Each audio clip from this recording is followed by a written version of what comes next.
Our success so far does not place me in a position to give them tips about what to do, but I could give them tips about what not to do. Not now. The first idea is to define oneself as a nation. Therefore, it requires a culture of their own. And I am not certain that oil and gas qualify to define a culture.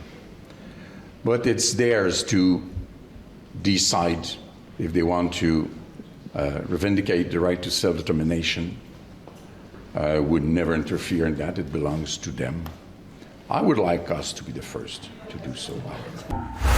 Oh, yeah, I'm sure he would. You know, this guy. So he can't even agree with the fact that we should have our own self-determination like he does, without taking a sideways swipe at us. As the shirt says, and as our motto says, Alberta is strong and free. That's our provincial motto, and it's who and what we are. It's why we exist here. We do not have a culture that is just oil and gas. Peter McCaffrey of the Alberta Institute, I think, said this best on X. If we can find his post, I think that would be wonderful. Also, Travel Alberta, and I'm not one to say like, yeah, the travel agency on behalf of the province of Alberta did a really good video describing who and what we are. But I did repost that this morning. Maybe we can find that too. It actually won a silver at Cannes, like a film festival, for the quality of work and the emotions that it evokes. And I watched that and I was like, yeah, that's actually exactly who and what we are. But Peter McCaffrey says, Alberta's culture isn't oil and gas, it's freedom. Freedom to think, to innovate, and be entrepreneurial. I guess that's what's different between us and Quebec, right? We don't want handouts, and we have an economy that will exist without the rest of Canada. I don't think he could say the same. Freedom to build without asking a million bureaucrats for permission. Freedom to take risks and to succeed or fail based on merit, not government favor. Freedom for everyone to choose for themselves how they want to live their lives. Oil and gas is just one of the many miracles that freedom enables. I'd say that's who we are. I mean, oil and gas, yeah, but it is oil and gas is because somebody took an entrepreneurial risk. Somebody saw bitumen coming out of a riverbank and said, we could probably do something about that if we thought real hard and worked extra hard. And we could turn that into the thing that fuels the entire economy, not just of this province, but the entire country. And so for Blanchet to discredit that, look, I'm a lifelong Albertan. I'm likely quite biased on this, but I say that we do have a distinct culture here in the West that is largely incompatible with the voting habits of the rest of this country.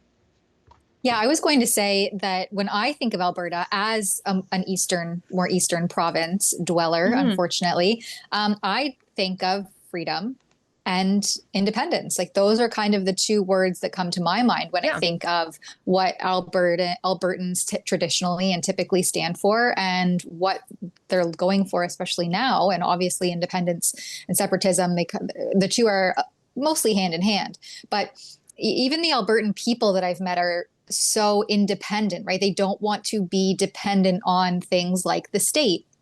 They're hardworking, and they want to maintain their sovereignty and their autonomy. And that is what I think when I think of Alberta and the people that make up Alberta, not just simply oil and gas, but, obviously there is a massive backing there. And that also facilitates and quite literally, pun intended, fuels the independence and that independent nature that Albertans seem to have.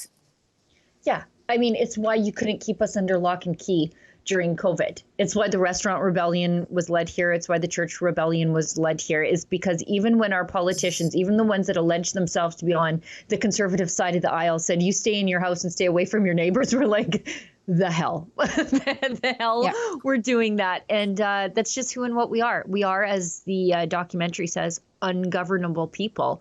That's it. In that we are self-governing. That the state doesn't know what's best. I want to show you this. Olivia dug it up. It's Travel Alberta. So that is, the state agency that advertises Alberta to the rest of the world. But they talk about what it means to be an Albertan, and like as an Albertan, look, I realize this is a government video, but as an Albertan, pretty on the nose. Maybe let's show that. What is it to be Albertan? For a moment, or a week, or a lifetime? Well, that's like asking, what is it to be free? To be Chinook winds in flight over mountain peaks, or northern lights dancing till new morning dawn. To be glacial waters gracefully raging, or unbridled horses charging. To be perfect for a brief moment.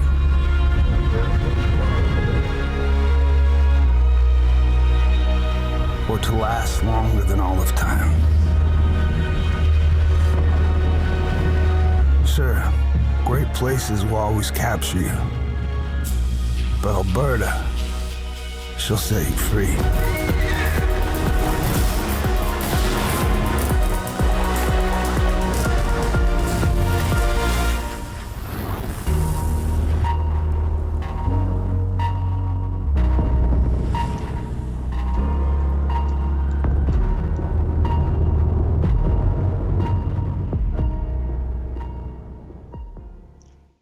It gave me chills. And that's why the control freaks don't get us. Like, we live in that mindset every single day. And also, it's really something to look at the majesty that is Alberta and say, well, it's just oil and gas. No, we do oil and gas beside all that beauty. And we take care of that beauty while we're doing the oil and gas incredibly responsibly. And so, yeah, no wonder Jean-Yves Blanchet doesn't get us. Like, of course he doesn't get us. Well, and you said something interesting there, Sheila, too, is like, I recognize that this is a state, funded or state compiled video. But I think the difference in Alberta is that the state is actually listening to the people. Like, the people still have a say, and the state is taking it seriously in Alberta. Whereas, in Ontario, it feels like you just have no representation anywhere you look. And so, the state put out a tourism video that is really compelling, visually beautiful, and an accurate representation of the people. Whereas here in Ontario, we have a government who's not listening to the people, who, basically smears you if you don't go along with their groupthink, and then obviously doesn't represent your interests on that larger scale. So there's a very clear difference there in the representation of the state when the people are being properly heard. Yeah, it's funny how everybody seems so shocked that we have a government here in Alberta, for all of its flaws and warts, that listens to us in between election periods. Instead of just like when they're trying to get our vote every 4 years, they're actually trying to put themselves closer to the people who elect them in the in-between parts, and be more accountable to us. Like, this citizen-led initiative can be for recall. Like, if we want to recall the premier, the bar is even lower for that. So it makes them more accountable to us. And everybody is all just like, oh my goodness, that means separation. It actually means that a government is forced to listen to us now, whatever it is. Exactly. What if governments are trying to reinvent the wheel when the greatest teacher of all times has already laid out the perfect blueprint for a constitution for a kingdom of love, faith, and freedom? Introducing the Kingdom of Heaven Freedom Passport. This special edition Freedom Passport captures the foundational truths of love, ethics, and freedom for all. It's a powerful reminder of Jesus' call to love one another and to be part of something bigger that you can carry with you every day. Join the movement, share the truth, and spread the love with your family and friends. Get your Kingdom of Heaven Freedom Passport at freedompassport.ca. And right now, all orders in North America come with free shipping and a free downloadable song with every purchase.